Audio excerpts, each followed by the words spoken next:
Today's guest is Tenorio. I'm super excited for you guys to listen to this episode. If you do feel like supporting the podcast, please go to willcoca.com/support. Anything you can contribute keeps the lights on.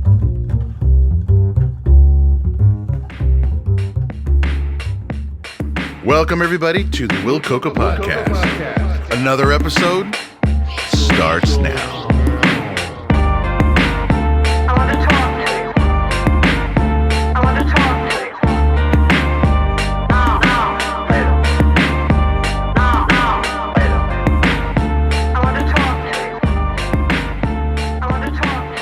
I'd like to welcome a good friend, talented photographer, videographer, Jay Tenorio. How you doing, Jay? Hey, buddy. Doing good. Good, thanks. Man. We go back a while. Yeah, quite a bit, actually. I was trying to remember the first time you and I hung out. I was tiny. Dude, I think you were 5. Yeah, that is... I think I was like maybe 6.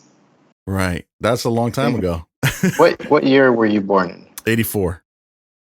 Yeah, so I'm 82, so... Yeah. So yeah, I was 7. I was probably 6, and you were probably 4.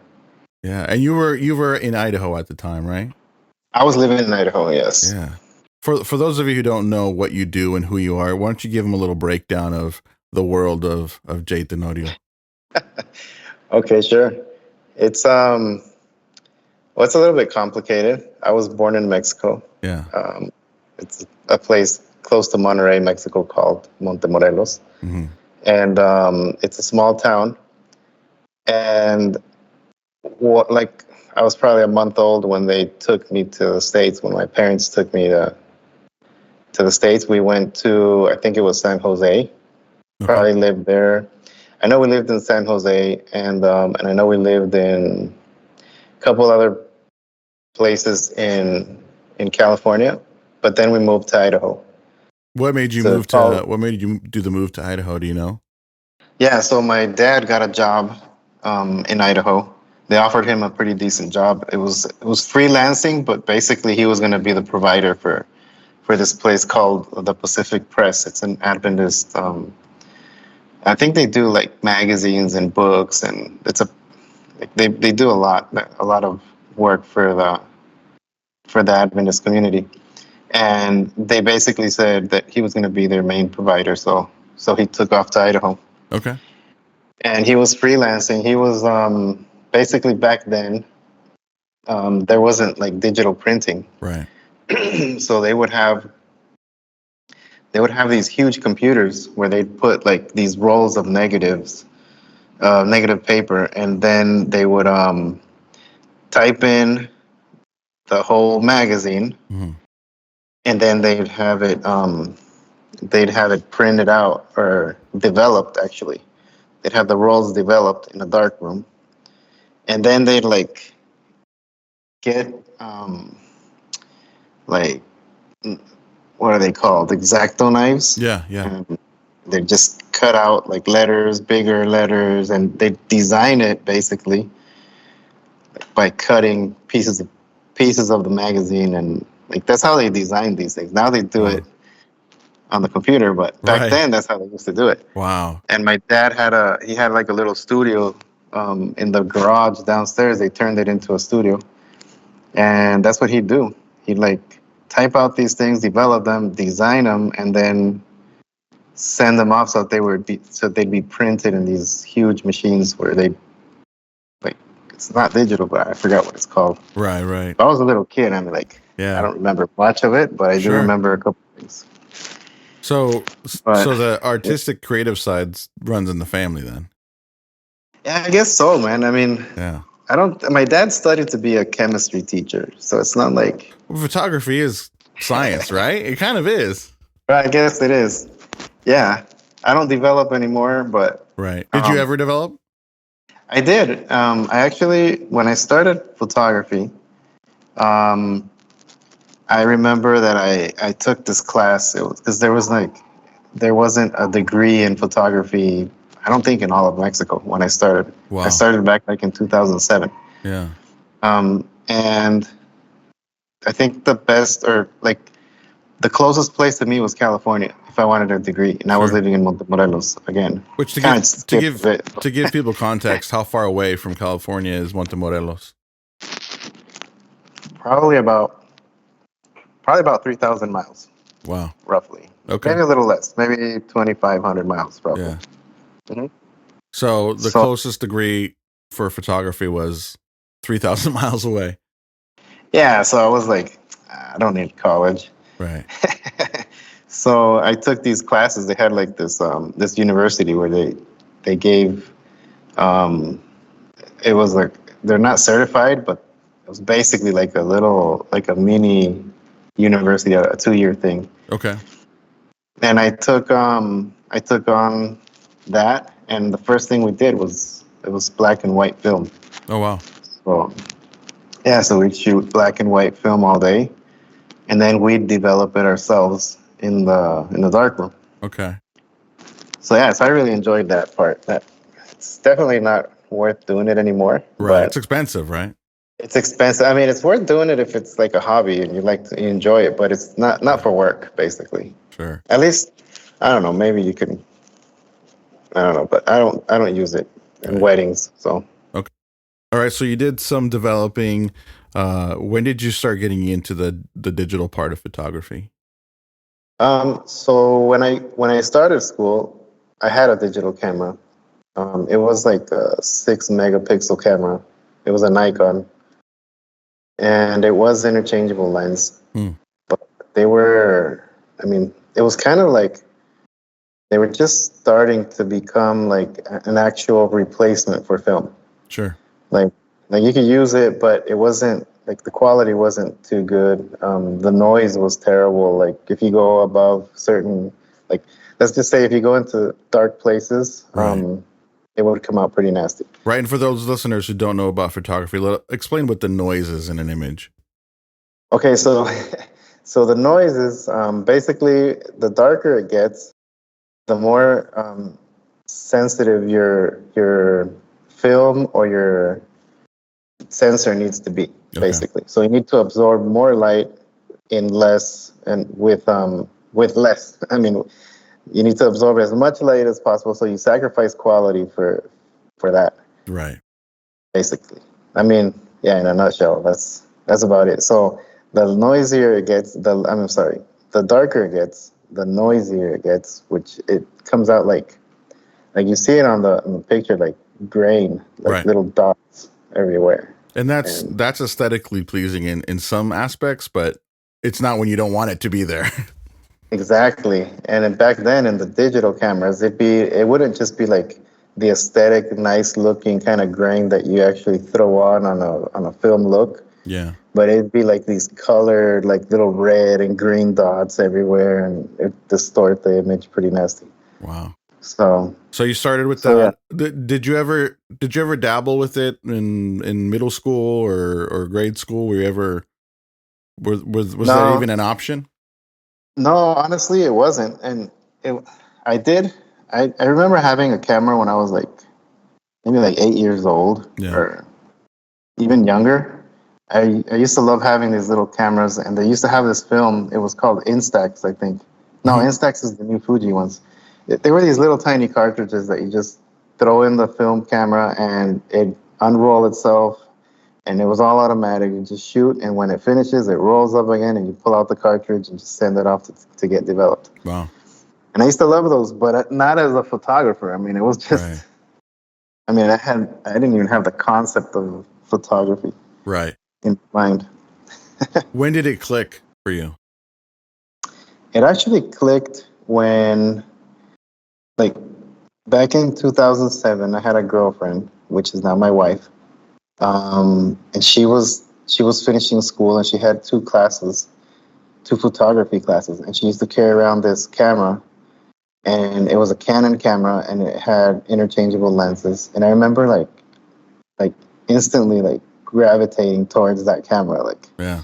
I was like, let me see it, let me play with it, and I started just taking pictures, and I kind of became a little bit obsessed with that, and immediately I thought of it as, you know what, I want to make a living out of this because I think I can. Well, and it's and just that's let's dig into that a little bit more because that's a fear a lot of creatives have, right? To take that leap yeah. of like, I'm gonna make this my living. This is the one thing I'm gonna rely on. Were you scared? You know what? I was a little bit, but I didn't have too much to lose because I had just, I mean, it's kind of a long story, but I had just come back from the States, from Idaho, from Caldwell. I had just come back and I had just left a business that I used to do landscaping. I had my own landscaping business over there Hmm. and I had just left it completely. Like I abandoned it and I came to Mexico hoping to find something different. Yeah. And that's what I found. And I thought, you know what? I'm gonna open up a studio someday. And I remember finding this photographer there in Montemorelos, and I asked him for a job, and I said, "Dude, let me. I don't care if I sweep or mop, whatever. Right. But if you can just teach me, you don't have to pay me. Even let me just kind of learn because I'm interested." And I told him, I remember telling him, because someday I want to put a studio. I want to open up a studio. How old were you at this point? And it was, I think I was 25. Wow. 20, Okay. it was in 2007. Yeah. So yeah, so I did. I mean, he gave me a job, and that weekend I started shooting weddings. Like he took me Wow. under his wing, basically, and he's like, "You're gonna go with this person, and you're gonna shoot a wedding." I was like, "Damn!" So, so it took off pretty quick. I didn't have. Back to your question, like, was I scared? Yeah. A little bit, but not too much because I didn't have much like to lose at that point. Well, it sounds like you didn't So have enough time to be scared either. and exactly, and I didn't get enough time because I was immediately thrown into wedding photography, and I wasn't necessarily like I didn't get into photography because of wedding photography, Right. basically. But that's what was at hand, and this kind of just became just every weekend I just started shooting weddings, and every weekend I'd go and shoot a wedding, So shoot a wedding. when you were working for this guy, did there come a point where you were like, I'm gonna go do my own thing now? Thank you for teaching me, and you were off? Or was there a passing of the torch type of a thing? No, it was the first thing you said. It was like I don't think I was even a full year working with him when I was already getting jobs. I was working for him not as like it wasn't like a full-time job. It was basically just freelancing. Okay. So I would come in, I remember I'd help clean a little bit in the morning, Yeah. clean the place up, sweep, mop, and then I'd go into the editing room and I'd just help edit and learn. And Wow. then on the weekends, it was just um, everything else. Like I started holding his lights. Like I'd go to photo shoots and I'd just hold his lights. And yeah, that's how I kind of got into it that way. Wow. So at what point, what was your first inkling that you were like, okay, I need to go do my own thing? Did you have a conversation with him, or were you just like, all right, Yeah, thanks? from the beginning, ever since day one, I told him that I wanted to start my own Yeah. studio. Like, so he knew that from the get go, and he was always supportive. Like, like I'd talk to him and be like, "Dude, I want to get a wedding for myself," and he's like, "Yeah, yeah, absolutely, man." And you Yeah. can use whatever gear you need from the studio. I mean, he was a Wow. really good guy. And yeah, I remember my first wedding, dude. My first wedding, I charged like maybe like $100, dude, For a full wedding. for a full wedding. Was it just But it you? was my own. Was it It just was you, just or did me. you have any No, assistant? I actually hired somebody to come do film, like to because I was shooting it. I was doing photo, and I had somebody come and help me do the film part. And I remember he Wow. made like twice as much as I did, but But it but was I yours. just but it was my wedding, dude, Yeah. and it was like in this ranch. Um, it's kind of like a wedding you'd probably see in Nat Geo. Really? Yeah, it's very low income wedding. Very, Wow. I don't know, it was amazing, dude. I still have the pictures somewhere. I'm gonna have to look at those. And Yeah. So the wedding photography just kind of happened, right? It wasn't like it was part of the plan. yeah, absolutely, it wasn't part of the plan. How did you accept that? Because a lot of, for in my experience, there's a lot of like, sometimes you will miss out on opportunities because we have this idea that it's beneath us. Right. especially with creatives, especially in the music world. Yeah. There's a lot of that talk of like, you have to come, I want these certain jobs, I don't want these jobs, right? There's like a rite of passage. Does that exist in photography, or were you just, Absolutely, dude. yeah, No, it exists. I think I didn't even pay attention to that too much. I was just kind of thankful that I actually had a job yeah, because I wasn't since I grabbed the camera. I don't think not even 2 weeks passed before I got that job. Since I wow, grabbed the first time, like not in my life, but I mean my yeah, wife's camera. Um, so I needed to pay bills, and I was like, I need to get out of my grandparents' house. So, yeah, 'cause I had just moved down to Mexico, so right, I didn't really care, dude. I was like, I'm holding a camera and I'm shooting and I'm getting paid. yeah. That's amazing, I thought. How did you learn because the technical side of photography, it can be a little overwhelming, right? Yeah, you know what? It can. I think it's a little bit more overwhelming when you get into lighting and other stuff. Sure. Like the basics of a camera, it's pretty straightforward. I mean, I think that anybody that grabs a camera and goes straight into manual mode and maybe watches a YouTube video, Right. they'll understand the concept at least. Right. And if you practice a couple weeks, I think the more than the technical side, I think it's more the way you frame things and what Sure. you frame and why you frame it and why you chose that. I think that's probably the hardest part. The part that I'm not sure. The part that I still doubt myself sometimes, Hmm. and Yeah. I think that would be the hardest part. So you take the leap, you leave this guy who's been your mentor. What was the next step for you? Okay, so I didn't leave him like just like that. It was basically he'd just hire me. I mean, I'd fill up my agenda as much as I can with my work, Right. and he'd ask me often like, "Hey, do you have this weekend free?" I'm like, "Yeah." So I kept working with him in a certain way, Sure. like freelancing, just freelancing for him. Okay. Yeah, And when it was was almost always basically freelancing. I just didn't have any other work. right. Right. When was the point where you were like, okay, I'm going to make my own thing now? I think it was about a year after working with him, and I got that first wedding, and I remember just starting to get people asking me, like just calling me and asking me. We didn't have, I mean, back then we had like high five, dude. Right. We didn't have Instagram and we didn't have Right. like the social media like we know it today. I mean, right now advertising is like super cheap. It's free basically. You just kind of Yeah. upload something into social media and you're doing your advertising. Right. So back then it was a lot of word of mouth, or unless you wanted to pay an ad maybe on some kind of local magazine or TV, even local TV and radio. Wow. I didn't do any of those. Just it was basically word of mouth. Like once Right. I got that wedding in, a couple other people hired me from that wedding, and then they'd see me in that small, since it's kind of a small town, Sure. they'd kind of see me working, and they just basically they just like I'd get called. I didn't do much of anything else. Wow. So and then at the time you said you were dating your now wife. Were you guys still Mhm. dating at this point? No, we got married a little bit after a year, like a year after we met. Hmm. We After we started dating, basically we got married. So by the time I got my first wedding, I think we were just married, Wow. like recently. That's a Yeah, quick turn of events, man. That's a lot of stuff dude, happening. everything. Yeah, everything was way fast, like Was there really ever a fast. moment where you were like, I don't know, maybe I should just find a 9 to 5 and lock it in? Mm, yeah, Yeah. definitely. Yeah.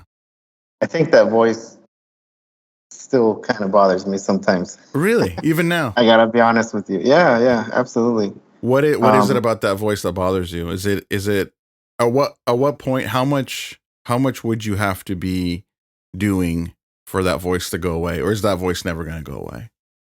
you know what? I think I'm kind of like I think I'm kind of I understand the voice, No. and it's not like it's trying to like I'm not letting myself be convinced by the voice anymore. Sure.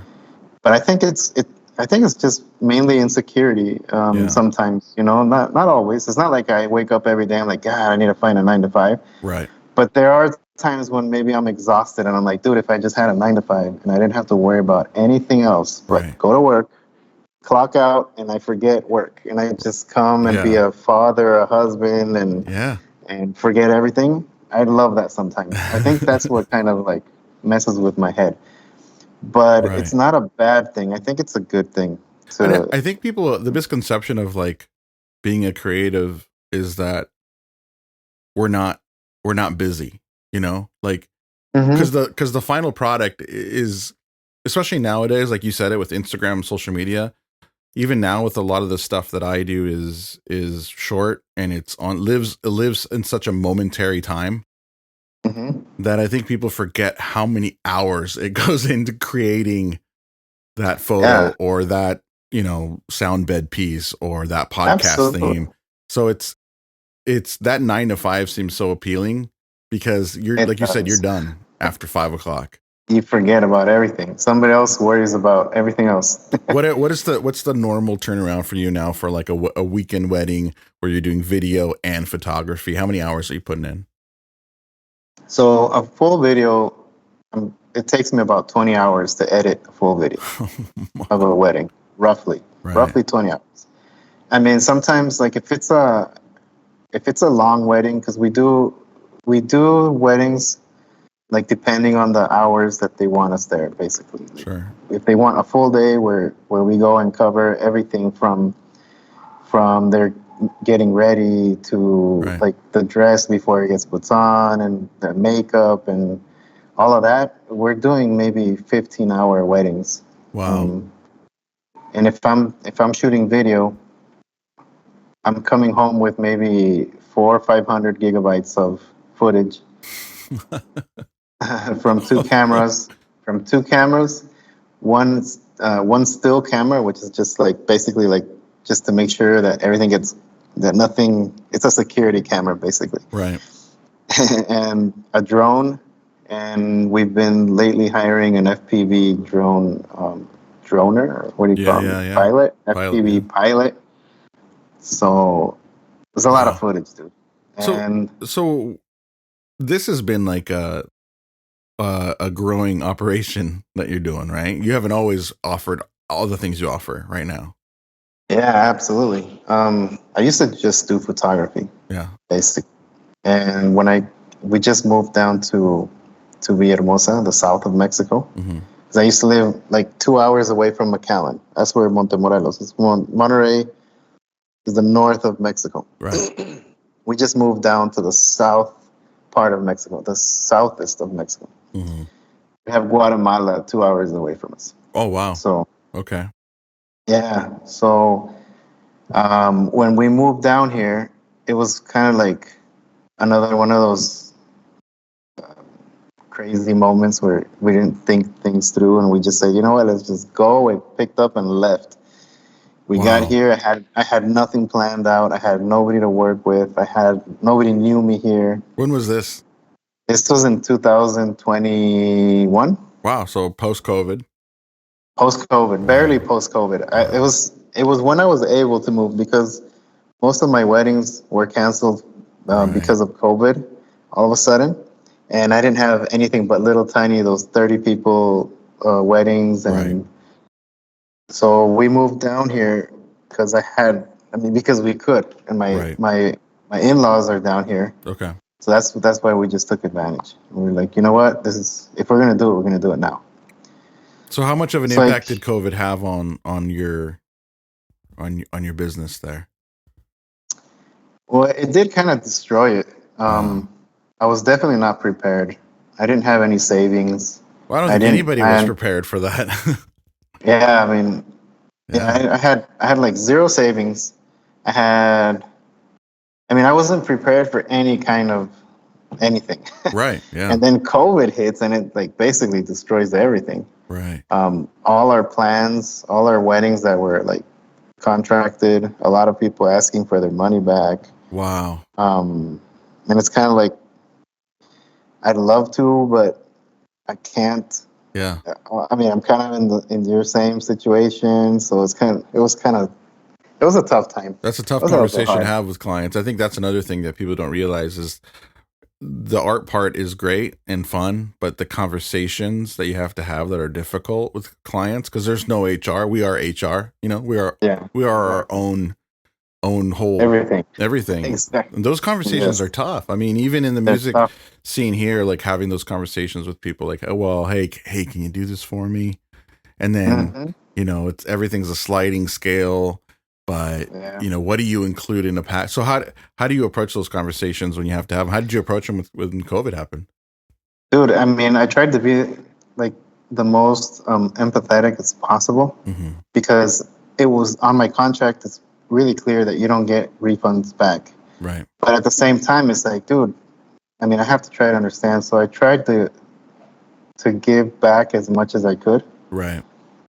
You know, I Yeah. did give back a few. Like some people, I gave them half of their deposit. I Right. gave it back, and because a lot of couples, at least in my case, a few of the couples, I felt that they were worse off than I was. Sure. Like Yeah. like COVID hit them worse. So Right. I was like, if I can help you out, and a lot of people, I also like gave them. I did photo shoots for them Okay. instead of giving them cash, Right. Wow. stuff like that. So But you moved down there after COVID, and then well, at what point do you start kind of the upbuild of your setup there of what you do? so I'm gonna backtrack just a little bit. Yeah. Yeah. Back in I think it was like 8 years ago, my wife came down here to see her parents, and I stayed. I stayed in Montemorelos. She came down here, and all of their cousins had gotten together, something that they hardly ever do. Mm-hmm. They all got together, and they hired this photographer back then. And this photographer did photos of all of the cousins, like individually and together, and with the parents, Yeah. and he was a really cool guy. And I remember following him on Instagram, and we started shooting the shit from Yeah. then. Yeah. And it was kind of like he'd upload something and I'd comment, and I'd upload something, he'd comment, and we always had we always thought of hanging out at least once. If I ever came here or if he ever went there, it'd be like, and I never did until I came here, Mm-hmm. and he asked me, he goes, do you do video? And I'm like, I do. I'm like, but I don't mainly do video, but Right. I can try. And we did one wedding together, and ever since I've been doing weddings with him. So Wow. Okay. So at what so point it, were you it like, worked okay, I'm out. I'm going to include this in what I do now with my setup? Well, as soon as I started getting a little better at weddings, at filming weddings, I was Yeah. like, well, I'm gonna now offer photo and video. When did the drones So, come into play? dude, so drones, I've always had a drone, like Okay. a normal, Yeah. and I use them like kind of like to present the place, like to kind of show the just an open shot of the Sure. area where You're telling a story now. telling a story Yeah. exactly. So I've basically had it for that. But now with this guy that I've been working with, he hired this pilot in Monterey, and it's an FPV pilot. I don't know if you know what that is. Like, Yeah. Yeah. it's Yeah. called an FPV drone. For those that don't know, it's basically like a first-person view drone. So it's not just an overall look of the place, but it's kind of like if you were flying through the place. Right. So we use those we use that on the inside. We like when they do the first dance with the couple, and with the last dance, I think is with the dad or something like that. Yeah. Um, we like fly around them with Oh, this thing, wow. and it looks amazing, I'm to be sure. honest Yeah, with you. man. So And then you're hiring this person now to do that for your weddings. yeah, I have it. I mean, we've done this with the guy that I've been working with. Okay. Basically, I've been freelancing for this guy since I moved down here, and we still do weddings, and we've become somewhat of a team. Right. Um, and it's been great, man. I'm really happy working with him and his crew, and so basically we've hired him together mostly. So We've hired three pilots already. So wow. So your trajectory into this obviously had to include some sort of discipline, right? You don't get to do what you do in a condensed period of time without it, right? yeah, I guess. What do you attribute the success that you've encountered? Was it discipline? Was it routines? Was it what does Jay use so that he can get from point A to point B and not slide back? Um, I think a lot of it has to be. I feel like a lot of it is just basically like I've been blessed Yeah.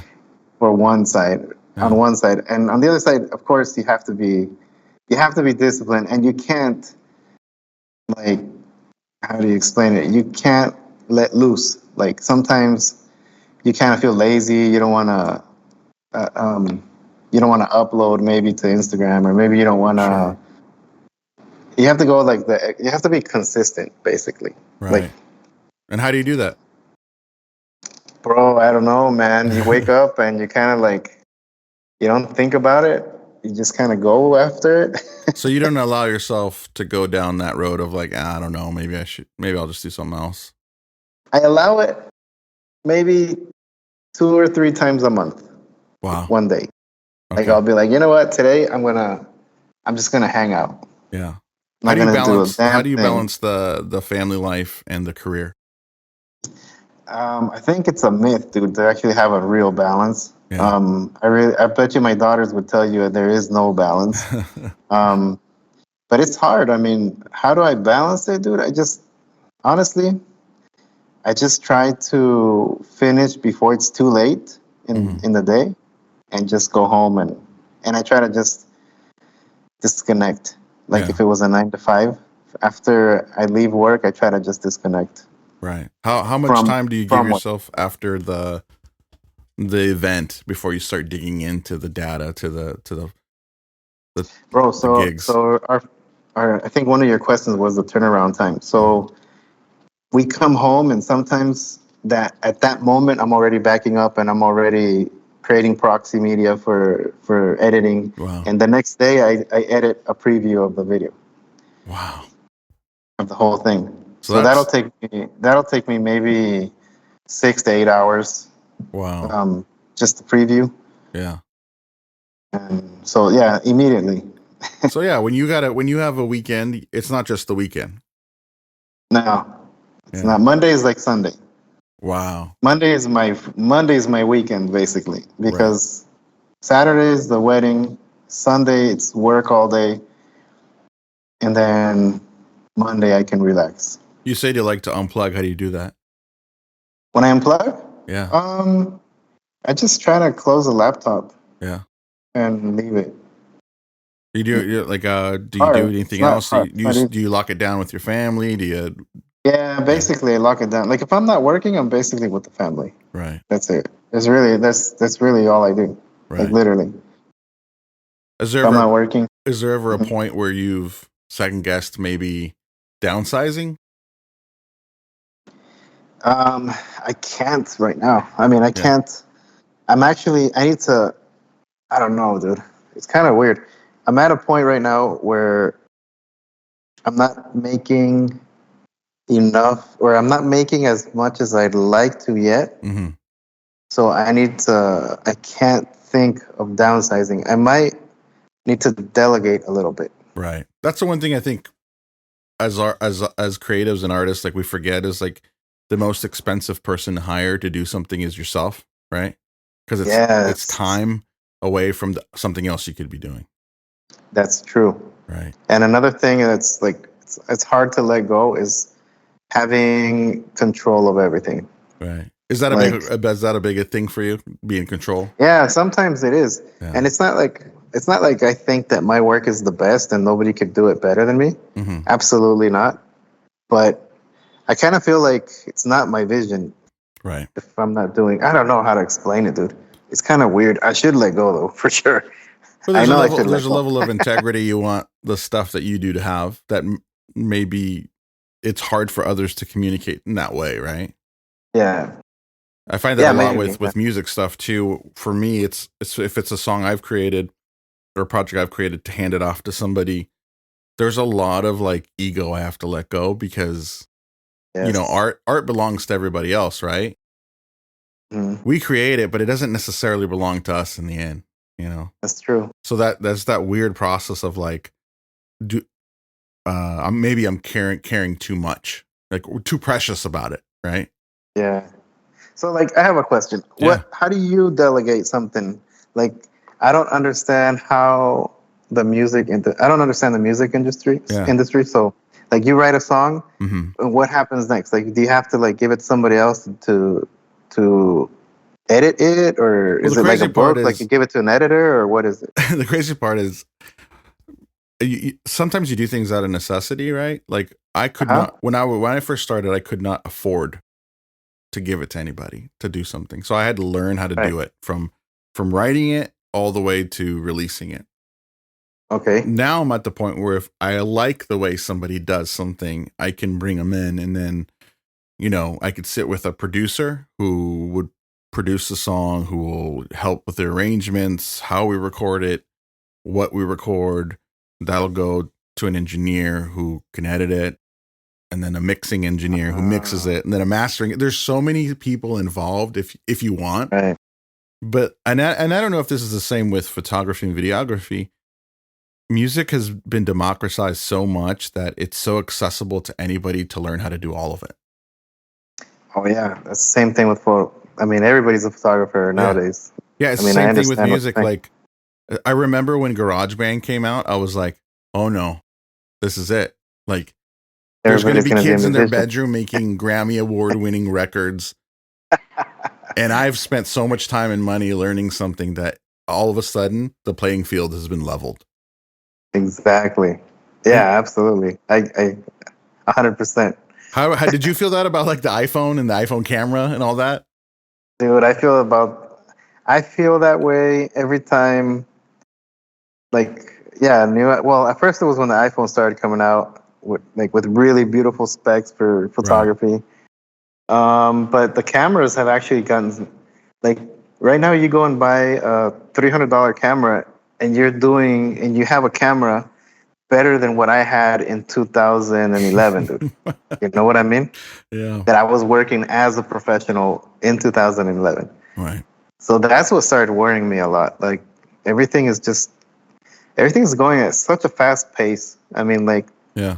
now we're looking at cameras with 8K recording, Right. and I'm still like, I don't know, dude. It's just going so fast that that's when I start thinking about the 9 to 5. I'm like, you know what? I don't want to deal with this Right, anymore. because you have to keep learning. Like that's the thing I think people don't realize is like you have to, Exactly. and not just the photography part of it, not just the tactical camera that you're using, but the software now. Yeah, exactly. You have to learn new software. Yeah. Left and right, you have to learn new software. It's like, dude, I don't learn that easy anymore. Like I used, I mean, maybe I do, but I don't have the enthusiasm I used to have to learn everything. Right. Right now, I'm the dude that'll take the path of least resistance every single time. Yeah. I don't want to learn new shit. I don't want to grab like a new program. Right. And be like, okay, I'm going to start from zero and start editing on this because it has AI now. Right. And it's like, well, I guess that leads me to the other question because I know it's controversial, but AI, how it's affecting photography and music. What do you feel is the benefits, and what do you feel are the harmful costs of AI? okay, so AI, up to now, I think that it has really good tools that are helping me in certain ways, especially in photography, more than video. Right. I don't see much of a. I mean, basically, I guess everybody edits a really good photo nowadays. Right. I guess that's where it could be kind of like not so good. Yeah, for me. I think the thing with photography too is AI has been built into a lot of this software for a long time now. Yeah, it's been a while. Yeah. It's been a while. But I haven't seen much of a negative effect Right. so far. Is there a is there a way, is there anything that makes you feel a little bit like when you see a photo, and before we used to be like, oh, that's photoshopped. Now we can say, oh, that's AI. Like that sky did not look like that day. And Absolutely, dude. is there a Like, purist in you that shakes your head at it, or are you all about it? You embrace it? I embrace it. I Yeah. think I embrace it. There is a line though where I'm like, I see people here and they shoot. Let's say there's a famous park here. Yeah. Okay, everybody goes and shoots there, and all of a sudden you see like this Canadian building with or a French building in the background, and it's like, come on, dude. I mean, don't be an idiot with If you're it. gonna use AI, know your I geography. mean, at least, At yes. least. Yeah. You see a Japanese architecture building in the background of the most famous park here in Villahermosa. Right. And it's like, nah, dude, it's not. That's not how it is. That way. Not how it is. The thing about AI, I think that's curious to me is, I think it's, I look, man, I consider myself old now. You know, when I first started music, I started splicing tape like that. I learned on tape machines. So I feel like a dinosaur now. So I feel like the new technology, it's not for us to understand or even like. I think it's the next generation that needs it. And I think we need to hire people that are good at that. yeah, and I think it's also like, I think just like with music or anything that's new, there's a generation that doesn't understand it, which kind of feeds the younger generation to maybe grab it and mold it and make it their own. And I feel like we're so early in the AI stage where it's like a snake that's just like toss it. You had it in your hand and it's just going everywhere. It's almost like in a couple years we'll see this kind of new generation of creatives grab it and maybe straighten it out a little bit and figure out how to use it for something that's like super creative in the way that doesn't scare everybody. Yeah. But I think it's supposed to scare us. Like rock and roll scared people when it first came out, right? Absolutely, dude. Yeah. Digital photography, when we got rid of color TV, when we got rid of out. CDs. Yes. You know, like I don't even have a CD player in my home. Like I found a bunch of CDs that were old in the garage from mine. I was like, I can't even play these. Yeah. So I think AI is going to be a thing for we'll look back at it and go, wow, like we were so scared of something that became such a creative, positive thing. Yes. Yeah, I'm sure. I mean, yeah, it's definitely we're the generation that's gonna fear it the most, I think.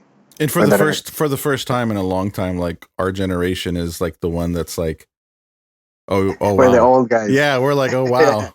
This is a little harder to learn now, you know, because I mean, 80s, 90s, 2000s, there was such a rapid technology rush in those years, and we were lucky to be young enough to be able to absorb all of it all, right? Yes. I remember when the CD came out. I remember when DVD came out. I remember when MP3s came out. I remember when it was just streaming. You know, bro, it's these last 100 years. I mean, have just been one thing after the other. Yeah, I mean, just coming out, new technology. Technology has grown so much. It's unreal. I mean, it used to not grow like this. It used to just kind of on the incline, and then all of a sudden it just boom, it shot up. Yeah, and now it's even faster. Now, like in a week, you know, you'll get that update from Lightroom going, "Hey, we have generative background AI." Exactly, dude. That's amazing. Aside from all the technology, and aside from all the work you do doing weddings and stuff, what is the ideal situation for you in your art? Like, where would you like to see your photography and videography and creative opportunities go from here? You know what?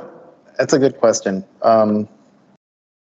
Like, I've always been thankful, and I've always been, I think, grateful would be a better word, for everything that I've accomplished or that I've done or that. But at the same time, I've always felt like this void where I'm not fulfilling something. You know what I mean? And I think I've kind of pinpointed it. I want to use any talent that I have, and I want to help somebody.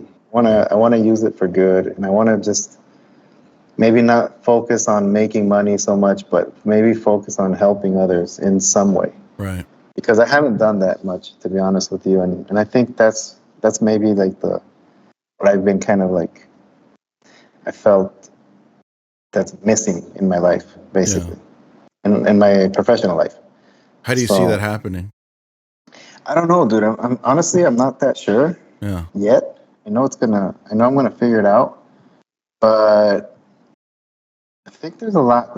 Like for example, I've had these like projects in mind that I wanted to do, and I've never done them. Mm-hmm. But like for one of them was like in Montemorelos, it's well known for their oranges. Okay. Like it's like throughout all of Mexico, it's known for the best oranges. Mm-hmm. But if you see the people that actually go and pick the oranges, they're always like very low income. Like they're always and the best oranges are picked like in December.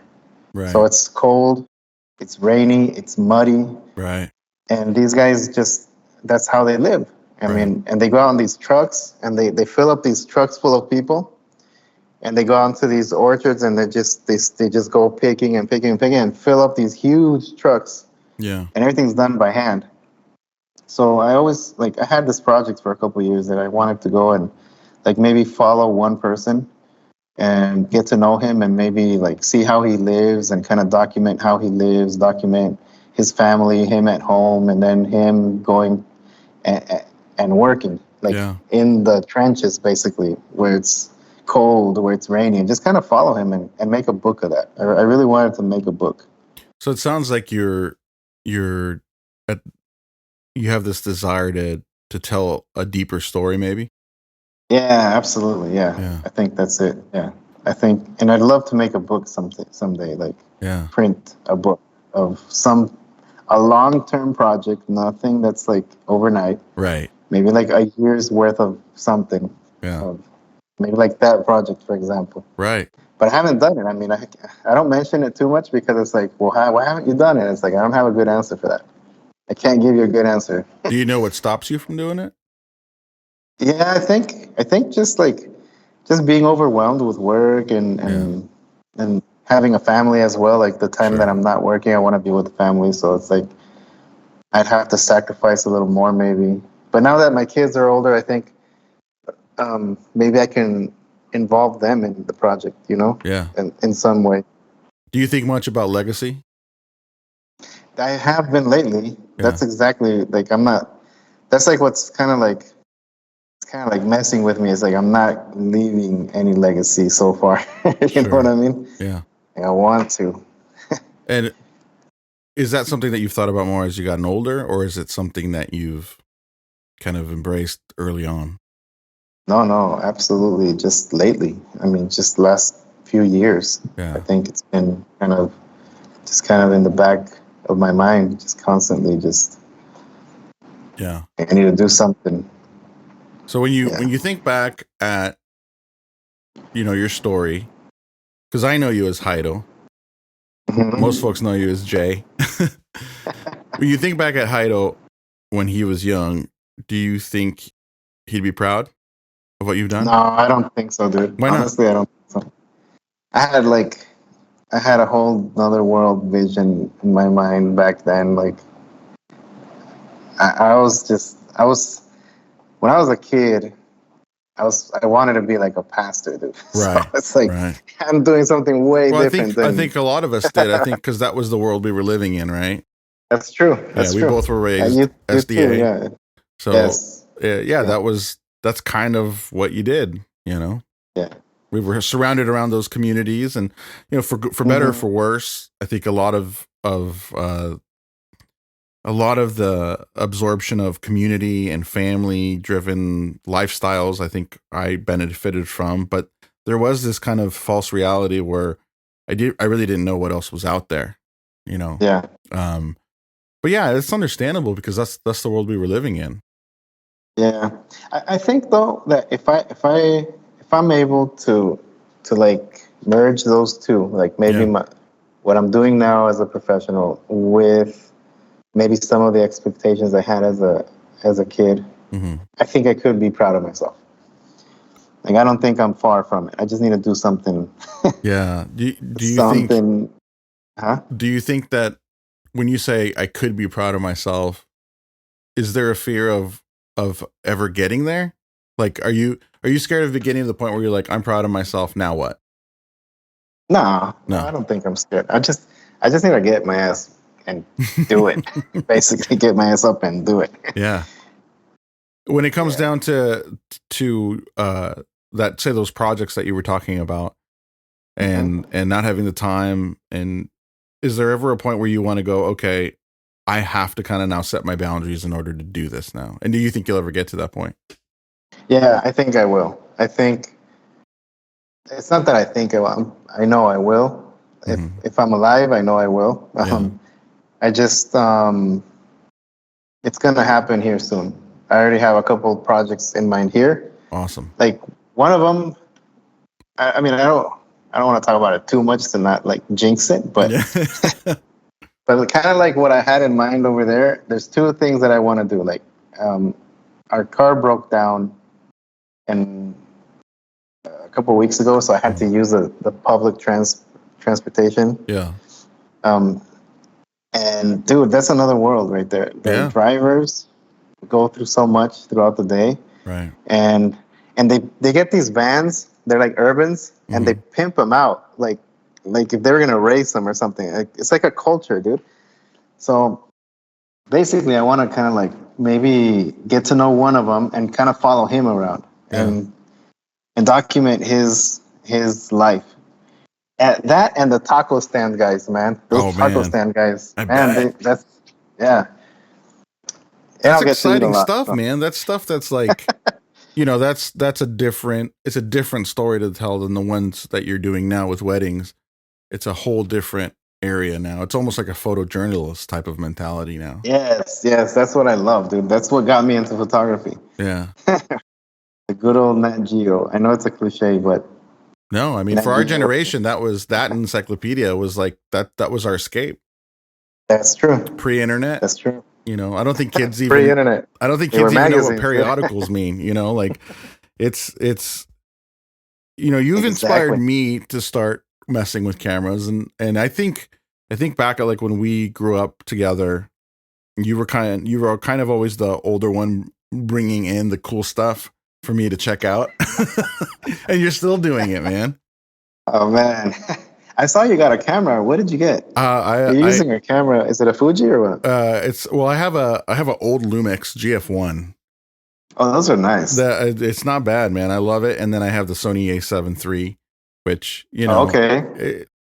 The thing that's a great camera. It's great, and I'm fortunate to have it. The thing that I struggle with is understanding that photography isn't linear. And when you record music, everything is linear. Like, everything is, you're editing. It's from left to right. It's, you have to, it's a little bit of math. It's, with photography, like you said, if there's no story, if you're not coming with something to say, then it's just a photo, man. And that's what, like, I'll take 100 photos to get one that I like. Right.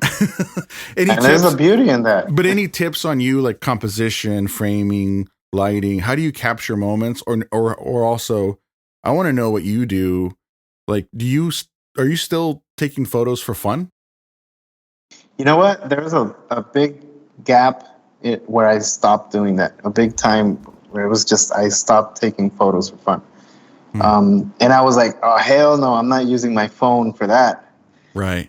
I'm not gonna. But then I started using my phone and just capturing my daughters. Or I'll take my camera home sometimes. And I mean, to be honest with you, I do want a smaller camera. Yeah. Because I don't want to be lugging this thing around. Right. Just to go, hey kids, come on. Yeah. I mean, I use this at a wedding, so I want something small with a little bit better quality than the phone. Do you have to train yourself to not like to take a photo with your phone and be like, that's good for right now, instead of like being like, well, it would have been better on my Sony. It would have been better. Maybe if I had lighting over here, maybe, or to throw it into Lightroom Mobile and be like, all right, I'm going to edit the shit out of this, make it look like my Sony. Yeah. Is that hard? It was, I watched this episode from Chase Jarvis. I don't know if you know who Chase Jarvis. Yeah. Okay, so he did this episode in Chase Jarvis Live once where he talked about the best camera in the world is the one that you have with you, right, at that moment. Yeah, and that's kind of helped me get through that, because I've gone through phones just because of the cameras, and it's like So I kind of, right now, I've let go of the technical side of things. Right. At least for my personal life, not for work. For work, obviously not. But right. So I just kind of like, I do have a good phone, but you're never going to compare an image from the phone. Right. Than what you can do with the camera. Right. But yeah, I've disconnected those two things. Well, you have to, the why. I'm okay now. Yeah, the why is important. Why are you doing it? I think about that too with music. I have a hard time unless I have. It's hard to write music without already producing it in my head. How am I going to record it? What am I going to add to it? And I used to just love to just write and just hang out on the piano, play the guitar, and just write and not worry about. Well, how long is this song? What production am I going to put on it? Right. Separating those two processes, right? Versus the creating and the producing part of it. With photography, you're kind of doing everything at once, right? I mean, you're framing the shot with the idea of how you're going to edit it, or no? No, not anymore. Yeah. It depends. If I'm doing a wedding, absolutely I have to have an idea. Right. But I think since I've done so many weddings, that's already kind of like in my head. Cruise control. So what I try to do now is try to disconnect from that. Right. And just let things flow, because I know I'm not going to miss a shot. Right. Well, it's not like I can't miss a shot. Right. I can't miss a shot. Enough. I've done it enough where I'm confident that I'm going to get the shots, but I'm trying to do it with a different perspective, maybe think outside the box a little bit more. I don't know. I think, dude, there's so many rules, and there's so many like technicalities that you can get caught up on. Right. That right now it's like I want to just simplify everything, basically. Well, I think that's a popular thing right now with a lot of people that create stuff, because we're so bombarded by everything all the time.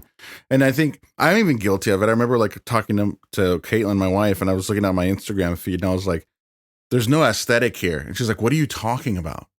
I was like, how you go on photographers' websites and they have the same aesthetic, like, not just filter, but like, it's kind of it's the same aesthetic. It's the lens, it's their lighting. And I guess I have to ask yourself, what's the purpose of this media then? Right? Exactly. What am I trying to say here? Not only about the media, but about myself. Which is fine if you want to raise the bar to that level and you want to be that all the time. That's awesome. For me, it's not sustainable. Right? I'll miss out on being in the moment because I'm thinking of, well, this image doesn't really match. Or even with music, this song sounds too much like this song. So it's like you have to detach yourself a little bit and ask yourself, why are you doing this? Absolutely. Yeah. And I think that's what excites me about doing one of these projects. I really want to have this conversation with you after I've done one of those projects. Yeah, well, definitely. Because like I've had it in mind, like I'll always try to sit whenever I take like a taxi, an Uber, if I take one of those vans, I always try to sit up front and talk with the person. Yeah. Just have a conversation with them. And I love listening to their stories. Like they have these, it's amazing how everybody has their own world, and we get caught up so easily, where I get caught up in my world so much. Yeah. And I stopped thinking that we're surrounded by different problem, like Yeah. worlds of this guy has cancer, this guy's kid just died of cancer, this Right. guy, and I don't know, dude. I really want to like listen more, maybe, and Yeah. document some of that stuff, man. That's what I think. Document is probably what I'm most like these like wanting to do, Right. like that's just kind of like itching at me. That's one So, thing I when I teach music, what I tell kids now when they're getting ready to like start recording themselves is you have to do it for you, because at the end of the day, no one really cares. You know what I mean? No one really cares if this was done on the latest gear, or if it followed some sort of rule. If you really love right, it and you have a story to tell, that's all that matters. Because at the end of the day, no one cares. No one cares about how this podcast was recorded. You know, how right, many podcasts do we listen to a day where we're not going, I wonder what mic they used. I wonder how they made that music. No, it's the stories that impact us, right? exactly. And it sounds like that's what you're trying to get back to Yes, is sharing those stories and shining a light on what's important using the media that we do. exactly. What would you tell a young, your daughters if they were wanting to shoot photography and do that? Would you be excited, or would you be like, don't do this? No, I'd be excited. What advice would I'm you give them? actually one. I think the number one advice, the first thing would be learn to sell your photography. What do you mean by that? I've had such a. I think that's like the biggest issue I've had was selling my photography, selling my work. Yeah. Like like I don't know. I don't know how to explain it. I think it's basically just looking at it as a business Yeah. as well as enjoying the process. Because I think I've always been kind of like a more of a hippie kind of shooter, Sure. where it's kind of like just let it flow, enjoy the moment. Yeah. Yeah. They invite me to a beach, I'll go to the beach, and it's like, well, they're not gonna pay, so well, I don't care. Let's just go. Right. And that, in as a business, in a business sense, is not very good for you. Right. I mean, you're always gonna be like the cheaper guy. You're always gonna be the easy option, and I don't Right. know. I think sell your work Right. would be like the first advice I'd give them, or try to guide them through it. Yeah. And I don't know if that's like a no, that's great. maybe I that think came like a that's something we struggle with a lot as far as being creative, because a lot of the times we don't know how to market ourselves, how to market. Yeah, that's the word. have those Yes. conversations, or even, I've run into this a lot where it's like, when I first started, you kind of start with the mentality, well, even if it doesn't pay well, a gig's a gig, right? Mm-hmm. Well, I don't think it is that anymore. Everything has a price, right? Right. So even if you're trying to do something and hook, all right, I'll help you out on this, there's always something you can trade or do, whether it's services Absolutely. or goods or whatever it is. Mm-hmm. I don't think that the whole like starving artist thing is applicable anymore, No, no, it's not. because it's not How do you sustainable. market yourself?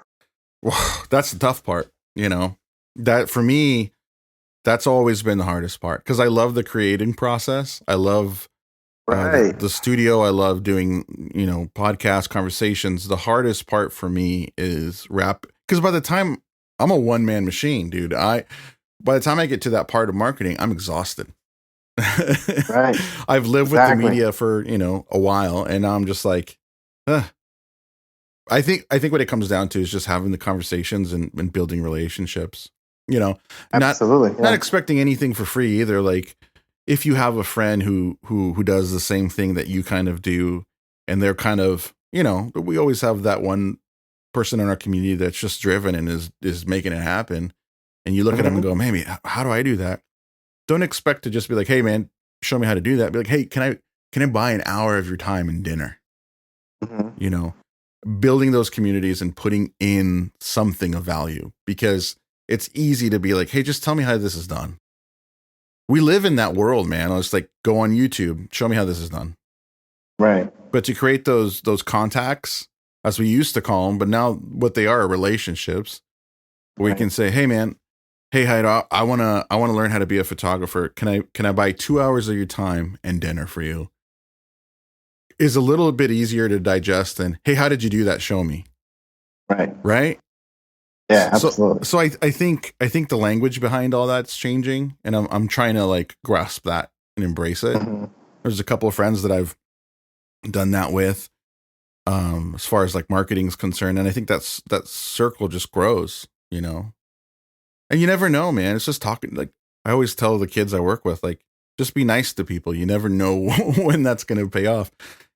It's easy to That's be. true. That's 100% true. It's easy Yes. to be very precious, like I said, about our art, you know, quote unquote, and to Mm-hmm. kind of turn, like when we see another. I don't know if this is very prevalent in the music business, but I don't know if it's the same in photography. Like when you see another photographer or musician, there's a little bit of like, who's this guy? What's this guy all about?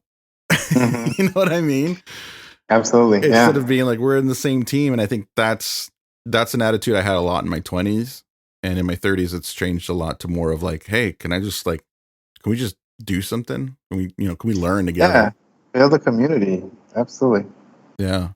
So man, what's the next thing for you? What you got more weddings this year, or are you slowing down? Yeah, I have no, dude, I have one more this month. Next Okay. month I have four, I think. Wow. And then next month I have another three. I'm going to Idaho in November. That's right. That's I you have a said. I have a wedding in Idaho in November. When's the last time And you were up there? um what was it? A year and a half ago? A Okay. year? When was it? I don't remember. It's about a year and a half ago, I think, Yeah. roughly. So it's been a little Hmm. bit. Yeah, it's been a bit. Yeah. I mean, I really have I have an uncle up there. Right. I'm really fond of him, and he's my mom's brother. Okay. But other than that, other than a few friends and stuff, I don't have really there's my parents they're all in, my dad's in Texas, my mom's in Montemorelos, Right. my brothers are in Texas. Right. It's kind of hard to justify going all the way up there. I want to take my family up there. Yeah. Yeah. Hopefully, I want to take them. I'm not going to be able to this year, but hopefully next year, like in January. I want them to know the snow. The I want to take snow. them skiing Yeah. and all Yeah. that. If I do that little trip, I don't want it to be because of work. I want to just take like a little vacation, Yeah. and maybe if it's okay with you, stop by and visit you and your Always, wife. man. Doors always open. It's really close. Like I Yeah. think just go up that way. Yeah, man.